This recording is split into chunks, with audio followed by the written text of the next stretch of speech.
Hello students, I am doctor Hina और आज हम पढ़ने वाले हैं न्यूक्लियर क्रॉस सेक्शन के बारे में। So let's start today's lecture.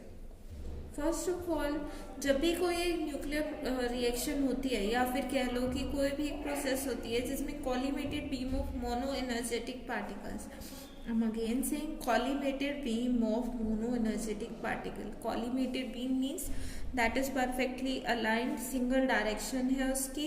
monochromatic part energies of light particle.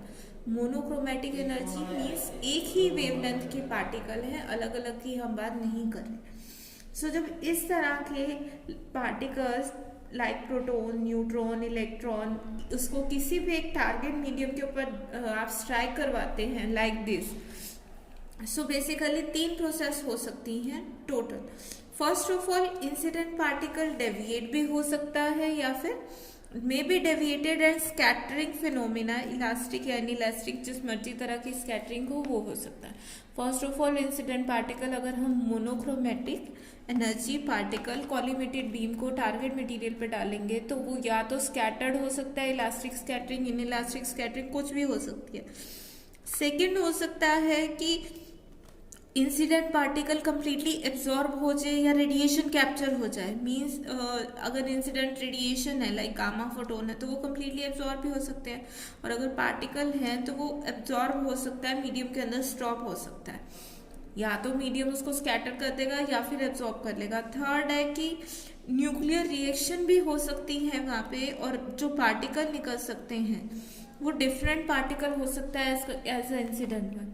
देखो 3 चीजें हो सकती है। First, incident particle, incident beam आएगी, कुछ स्कैटर्ड होगा, कुछ अनस्कैटर्ड होगा और बाहर चली जाएगी।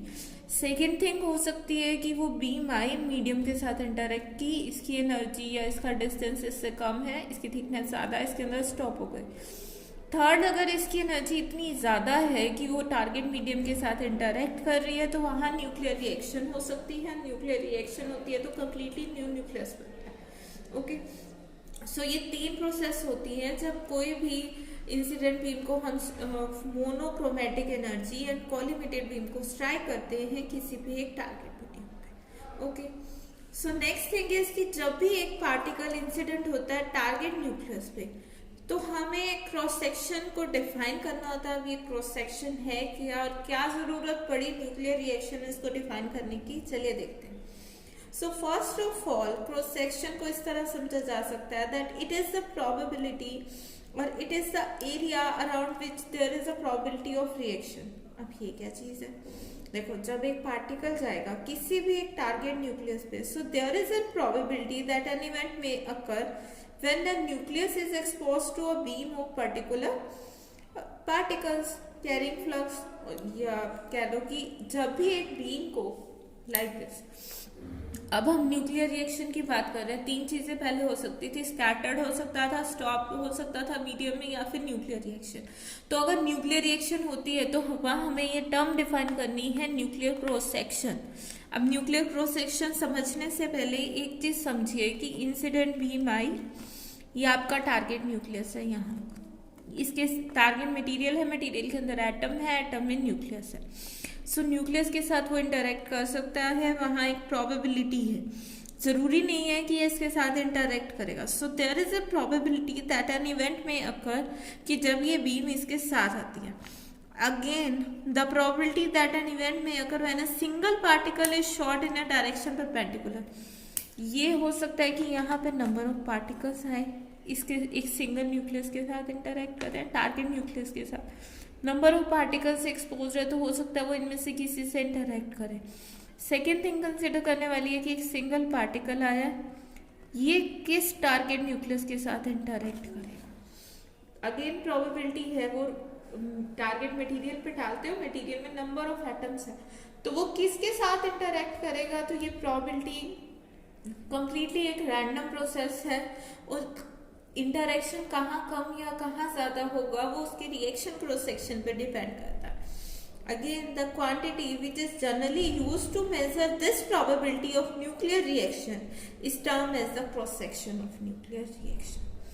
क्रॉस सेक्शन को आप कह सकते हैं it is basically the measure of probability of nuclear reaction. Means देखो, सिंपल वर्ड्स में अगर समझना चाहो, ये टारगेट मीडियम है, टारगेट मीडियम के अंदर ये न्यूक्लियस है, एटम है, एटम में न्यूक्लियस है। न्यूक्लियर रिएक्शन तभी होगी जब इंसिडेंट प्रोजेक्टाइल आएगा, इसके साथ इंटरेक्ट करेगा और कुछ एनर्जी देगा और आपको दो नए न्यूक्लियस मिलते हैं, दो नए particle, that is called your nuclear reaction. So there is always a probability associated with it, ठीक है, हमेशा चांस रहेगा, क्योंकि न्यूक्लियर के अंदर पेनिट्रेट करना, अंदर जाना इजी नहीं है। And the quantity which measure the probability, मान लो इंसिडेंट पार्टिकल मैं कहती हूँ से एनर्जी 5 GeV का आया इस न्यूक्लियस के साथ इंटरेक्ट करने, तो उसका रिएक्शन क्रॉस सेक्शन कह लो कि 50 सेंटीमीटर, उसमें 50% चांस है कि इंटरेक्ट करेगा, बट अगर एनर्जी बढ़ा दोगे तो उसके चांसेस बढ़ के 80% हो जाते हैं। So reaction cross section is basically its measure कि कितनी उसकी प्रोबेबिलिटी है कि न्यूक्लियर रिएक्शन होगी या नहीं होगी। अब इसको क्रॉस सेक्शन क्यों कहा गया इस प्रोबेबिलिटी को, क्योंकि it may be considered as a cross sectional area presented by the nucleus to an incident particle. अब इस प्रोबेबिलिटी को समझने के लिए मतलब जब ये टर्म बताई गई तो जनरली इसको एरिया के टर्म में रिप्रेजेंट किया गया कि ये वो एरिया है न्यूक्लियस के अराउंड कि अगर इंसिडेंट पार्टिकल उस एरिया में जाता है तो रिएक्शन होगी। Okay, so the concept of nuclear reaction, nuclear cross section for a nuclear process is different from the geometrical cross section. Geometrical cross section से ये कंप्लीटली डिफरेंट है। सपोज कीजिए दिस इज योर न्यूक्लियस, ये उसका geometrical cross section है, इस area में actual है। सो जो ये रिएक्शन क्रॉस सेक्शन है फॉर अ गिवन पार्टिकल, हो सकता है वो उसके अराउंड ये एरिया हो सकता है वो बिल्कुल न्यूक्लियस के साइज का, और ये भी हो सकता है कि वो न्यूक्लियस के साइज से छोटा हो उसका रिएक्शन क्रॉस सेक्शन, दोनों तीनों चीजें पॉसिबल है। सो इसकी डायमेंशन है एरिया की, no doubt, but it is not actual geometric area of the nucleus जो कि πr² होता है। ओके, और क्रॉस सेक्शन की यूनिट, इसको क्रॉस सेक्शन या फिर एरिया इसीलिए बोला जाता है क्योंकि ये एरिया की यूनिट में एक्सप्रेस किया जाता है, और जनरली इसकी यूनिट्स क्या होती है 1 बार, जो कि न्यूक्लियस एरिया की है, that is 10⁻28 metre square. So nuclear cross section को आप ये समझ सकते हैं कि जब इंसिडेंट पार्टिकल इस क्रॉस सेक्शन एरिया के अंदर आएंगे तो न्यूक्लियर रिएक्शन की पॉसिबिलिटी है, और अगर इंसिडेंट पार्टिकल इस क्रॉस सेक्शन एरिया के कहीं बाहर से पास हो रहा है तो न्यूक्लियर रिएक्शन नहीं होगी। जो हमने अलग 3 प्रोसेस बताए थे उनमें से पहली 2 प्रोसेस हो सकती है। So it is basically a hypothetical area around nucleus, and if the incident particle comes within this area, then there is a probability that nuclear reaction will take place. Basically nuclear reaction को समझने के लिए हमने nucleus के around एक hypothetical area assume कर लिया कि इंसिडेंट चार्ज पार्टिकल अगर उस एरिया में जाएगा तो आपकी न्यूक्लियर रिएक्शन होगी, अदरवाइज नहीं। ओके, सो आई होप आपको ये चीज विजुअलाइज होगी कि एक सर्टेन एरिया है जिसमें न्यूक्लियर रिएक्शन होती है। अब आगे बढ़ते हैं कि किस तरह से होता है। कंसीडर कीजिए आपके पास एक स्लैब है, सम टारगेट मटेरियल हैविंग एरिया, मैंने एरिया पार्ट को शेडेड किया है, यहाँ पे लाइंस लगा रखी है, this is the area of the slab जिसे आप कैपिटल ए से रिप्रेजेंट कर रहे हैं। So consider a slab of some target material having area A and a thickness dx. dx is, I am again saying this is infinitely small, बहुत कम thickness है, तभी incident particle beam इसको cross कर पाएगी। So इस पूरे के पूरे आप यहाँ मैं साथ साथ इसकी डेरिवेशन कर रही हूँ, देखते रहिएगा, डायग्राम आपके पास साथ ही है। So I am doing its derivation along this. So इसकी वॉल्यूम क्या रहेगी? Volume is area into length, A into dx. So volume of this slab is A into dx. Again, consider the target material have n number of particles per unit volume. So this target material have n number of particles per unit volume. Unit volume में n number of particles हैं तो आपके पास total volume कितनी है? A into dx, this is your total volume. So total number of particles in this slab, हम एक slab consider कर रहे हैं, total number of particles in this slab will be N A D X, यही होगी. Okay, so if each nuclear has, हम कह रहे हैं कि अगर nuclear cross section is an hypothetical area around the nucleus, कि अगर इंसिडेंट बीम वहां आएगी तो रिएक्शन, न्यूक्लियर रिएक्शन होगी, अदरवाइज नहीं होगी. तो हम मान रहे हैं कि sigma is the reaction cross section for a particular reaction.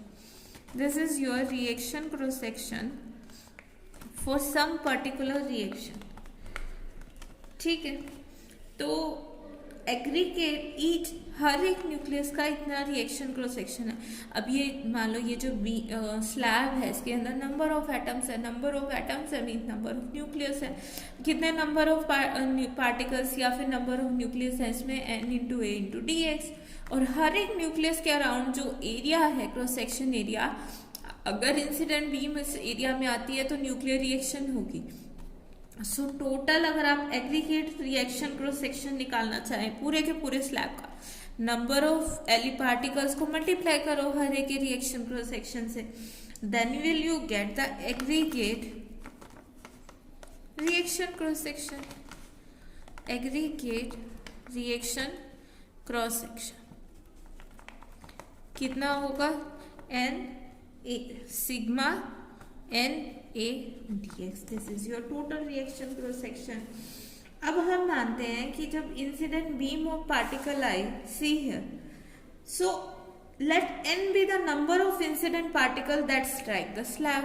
N incident particle है, इसकी नंबर डेंसिटी स्मॉल एन है और capital N are the number of incident particles which are striking the slab.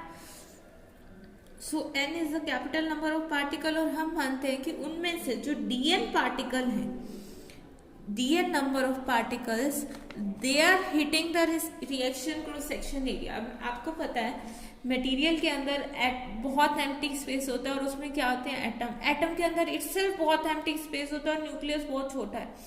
सो इतने नंबर ऑफ एटम में से हम मान रहे हैं कि सिर्फ dn नंबर ऑफ एटम ही है जो न्यूक्लियर के रिएक्शन क्रॉस सेक्शन या उस एरिया में आ रहे हैं कि वो न्यूक्लियर रिएक्शन करेंगे. तो dn नंबर ऑफ पार्टिकल है, सो जो क्या कर रहे हैं, न्यूक्लियर रिएक्शन में पार्ट ले रहे हैं. ओके, सो कितने बचे जो अनरिएक्टेड जा रहे हैं, n minus D N, N are the total number of particle. Okay, so number of particles, so your number of particles that react, कितने नंबर ऑफ पार्टिकल्स रिएक्ट करें to the total number of particles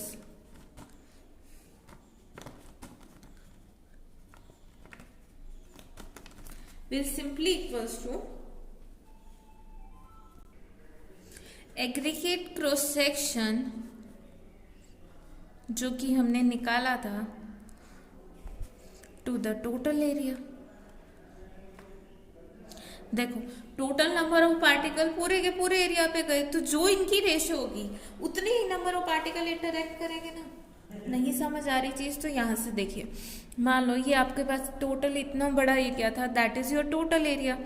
इसमें से हम कहते हैं कि सिर्फ ये जो छोटे छोटे पार्ट हैं ये रिएक्टिव है, यानी कि अगर इंसिडेंट बीम ये इसमें से जो जाएगा वो न्यूक्लियर रिएक्शन हो जाएगी. ठीक है, सो कितने नंबर ऑफ पार्टिकल्स रिएक्ट करेंगे या कितने नंबर ऑफ पार्टिकल रिएक्शन करेंगे डिपेंड करेगा ना कि ये कितने एरिया है, कितने रिएक्शन क्रॉस सेक्शन है. सो जो रिएक्शन क्रॉस सेक्शन और टोटल एरिया की रेशो होगी वो उसी की रेशो होगी कि कितने नंबर ऑफ पार्टिकल्स रिएक्ट कर रहे हैं to the total number of particle, क्योंकि दोनों रिलेटेड है. ये जितना ज्यादा होंगे उतनी ही ज्यादा नंबर ऑफ पार्टिकल्स रिएक्ट करेगा. और you can simply say dn by capital N is equal to aggregate cross section area क्या है आपके पास, sigma n a dx over area a. So it will simply be n sigma dx, और अगर आप यहाँ से सिग्मा निकालेंगे it will be dn over n divided by n into dx. अब यहाँ से देखो हम क्यों इसको बार बार एरिया बोल रहे हैं या कुछ और बोल रहे हैं. So dimension of sigma, if you are interested in dimensions, sigma की dimensions में, then say this: n is the number of particle जो रिएक्ट किया है और ये टोटल नंबर ऑफ पार्टिकल्स है. This is a pure number और number की कोई यूनिट नहीं होती. डिवाइडेड बाय n क्या है? Number of particles per unit volume. Again है नंबर, कोई यूनिट नहीं है. Divided by volume. वॉल्यूम की यूनिट क्या होती है? Length. Cube into length. So what will you get is length square, and length square किसकी यूनिट होती है? एरिया की.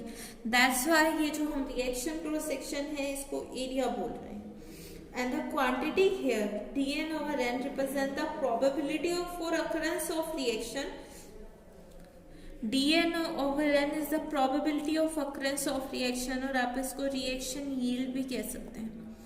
क्यों probability of occurrence of reaction है? ये नंबर ऑफ पार्टिकल्स रिएक्टेड है to the total number of particles. So that's why this represent the reaction yield और probability of occurrence of an reaction. So अगर हम यहाँ probability of occurrence of nuclear reaction लिखना चाहें, from here it will be dn over n is your n sigma dx. यही है इसकी value. और अगर आप यहाँ से देखना चाहें कि दिस इक्वेशन इज वैलिड जब हमने स्लैब ली थी, I am reminding you again that this slab is of infinitely small thickness dx. तो अगर हमें एक स्लैब चाहिए जिसकी फाइनाइट थिकनेस हो, तो हम I have written wrong, this is dn over n. So हमें इस चीज को इंटीग्रेट करना होगा फॉर अ कंप्लीट स्लैब, और इंटीग्रेट करना होगा. सो हम मानते हैं, let us assume that each particle is capable of only a single interaction. ये नहीं होगा कि अगर कोई भी इंसिडेंट पार्टिकल है वो किसी एक पार्टिकल के साथ, जैसे यहाँ इंसिडेंट पार्टिकल आया, अगर इस बीम ने इसके रिएक्शन क्रॉस सेक्शन में चली गई, इसके साथ न्यूक्लियर रिएक्शन कर दी, तो दो नए प्रोडक्ट बनेंगे. अगर कोई इसके पीछे एक और बीम जाती है इसी रिएक्शन क्रॉस सेक्शन में, तो वो कुछ और नहीं करेगी, एक पार्टिकल एक ही रिएक्शन में पार्ट लेगा, क्योंकि वो कंप्लीटली न्यू पार्टिकल बन गया, उसका पैरामीटर चेंज हो गए हैं, उसका रिएक्शन क्रॉस सेक्शन बदल गया. ओके, सो वो पार्टिकल हम मानते हैं कि रिमूव हो गया, क्योंकि वो कंप्लीटली न्यू बन गया है. जैसे रिएक्शन थी ना, a plus X gives y plus B. अब ना ही a की आइडेंटिटी बची है, ना ही x की. तो एक पार्टिकल सिर्फ एक ही रिएक्शन में पार्ट ले सकता है, और वो रिमूव हो गया है स्लैब से. सो जैसे जैसे क्योंकि ये पार्टिकल रिमूव हो रहे हैं, इंसिडेंट नंबर ऑफ पार्टिकल कम हो रहे हैं, तो हम यहाँ एक नेगेटिव साइन लेंगे, क्योंकि अब ए धीरे धीरे डिसअपियर हो गया ना, ये इंसिडेंट पार्टिकल है, खत्म होता जा रहा है, और बी बनता जा रहा है, और Y. So that's why this number is reducing. So minus dn over n. So अगर आप इसको इंटीग्रेट करेंगे between the limits n0 and n, dn over n minus 0 to x n sigma dx. Negative sign इधर ले आया, nothing else. And note are the initial number of incident particles कि initially कितने थे. n is the number of particles surviving after travelling thickness x. शुरू में कोई slab नहीं थी, थिकनेस 0, x डिस्टेंस ट्रेवल करने के बाद n नंबर ऑफ पार्टिकल बचे. इसको सिंपली सॉल्व कर लेना, इंटीग्रेशन है, you will get n is equals to n naught into e raised to power minus n sigma x. So this equation shows the number of surviving particle after traveling the distance x. और ये slab की thickness जैसे ही increase करते जा रहे हो, number of particle obviously decrease करेंगे. Okay, so if n naught is the total incident number of particle, और ये कितने बचे, n is the number of particle after surviving. So कितने नंबर ऑफ पार्टिकल्स रिएक्ट करे या कितने नंबर ऑफ पार्टिकल्स लॉस हुए. So that is simply n not minus n. The particles who reacted, जिन्होंने न्यूक्लियर रिएक्शन की, वो यही होंगे ना, n not minus n. So n not minus n will simply n not minus n not into e raised to power minus n sigma x. Taking n naught common from this, 1 minus e raised to power minus n sigma x, or you can rewrite it as n naught over minus n divided by n naught, and it is simply 1 minus e raised to power minus n sigma x. This is the equation for a slab of finite thickness x. और अगर इस equation में ये equation आई हमारे पास N not minus N को आप D N भी लिख सकते हैं। अगर हम ये फाइनाइट थिकनेस के लिए ये है, स्मॉल थिकनेस के लिए हमारे पास डी एन ओवर एन का क्या आता है, N sigma into D X ये है। सो ये इक्वेशन इसमें कैसे रिड्यूस हो जाएगी डी एन ओवर एन के लिए। देखो अगर आपके पास राइटिंग है क्योंकि सीधे अगर आपके पास x की वैल्यू बहुत स्मॉल है, ठीक है, x इज इन्फिनिटली स्मॉल, तो अगर x इन्फिनिटली स्मॉल है then e raised to power minus n sigma x is can be return as 1 minus n sigma x, और इसकी वैल्यू यहाँ सब्स्टिट्यूट करोगे। n नॉट माइनस n क्या है, number of particles who reacted, और यहाँ पे dn is also number of particles who reacted. So dn over n not is equal to 1 minus n sigma x। तो यहाँ से क्या आएगा n सिग्मा x, हमारे पास क्या था n सिग्मा dx, वहाँ थिकनेस dx थी, यहाँ हमने उसे x एज्यूम कर लिया। So it is quite same. So अगर आप यहाँ से देखेंगे तो आपके पास रिएक्शन क्रॉस सेक्शन आ गया है फाइनाइट थिकनेस के लिए, स्मॉल थिकनेस के लिए। नेक्स्ट अगर आप कंसिडर करेंगे आपके पास डिफरेंट आइसोटोप है। ये तो हमने लिया कि मटेरियल है उसके अंदर एक ही टाइप के पार्टिकल है, बट इन जनरल ऐसा नहीं होता। अगर एक ही एलिमेंट भी कंसिडर करो तो उसके अलग अलग आइसोटोप होते हैं।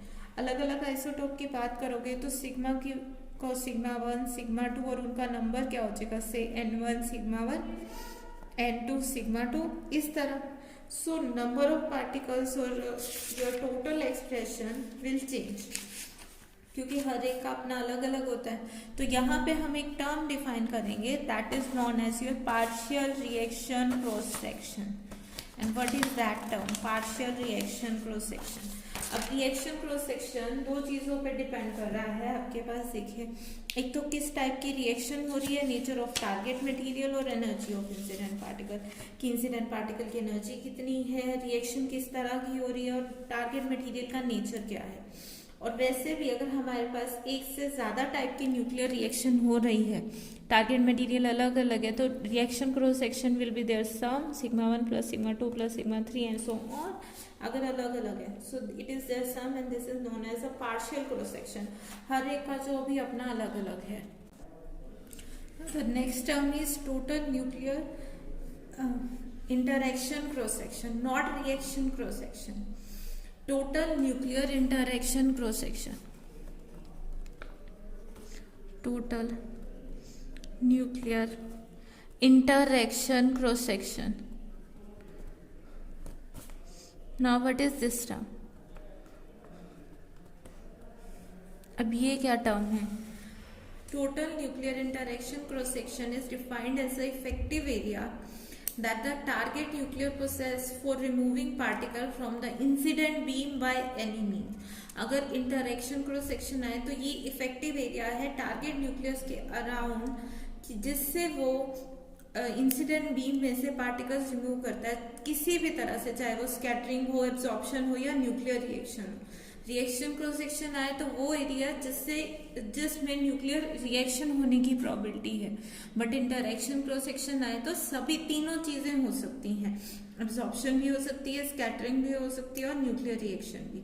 Next thing which we define is differential cross section. Differential cross section, और मैंने इसके लिए एक डायग्राम भी बनाया हुआ है, let's see here.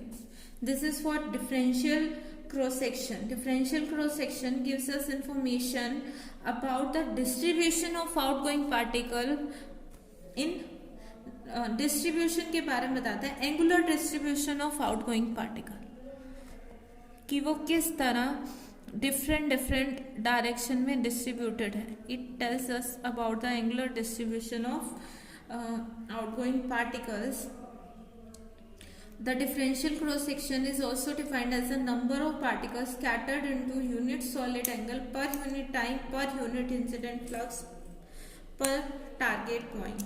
So differential cross section is defined as the number of particles scattered into unit solid angle, कि कितने नंबर ऑफ पार्टिकल एक यूनिट सॉलिड एंगल में पर यूनिट टाइम पर यूनिट इंसिडेंट फ्लक्स स्कैटर हो रहे हैं। Incident beam आती है, न्यूक्लियर रिएक्शन होती है। इंसिडेंट बीम तो हमने कॉलीमेटेड रखी है, बट जो आउटगोइंग बीम है वो जरूरी नहीं है ना कॉलीमेटेड हो। सो हम मान रहे हैं कि वो सॉलिड एंगल डी ओमेगा पे किसी भी एंगल पे स्कैटर्ड हो रही है। सो डिफरेंशियल क्रॉस सेक्शन क्या है, उसका अमाउंट कितना किस एक पर्टिकुलर एंगल पे स्कैटर्ड हो रही है। डिफरेंशियल क्रॉस सेक्शन को आप डिफाइन कर सकते हैं सिग्मा एक particular direction theta and phi till written as d sigma theta phi over d omega.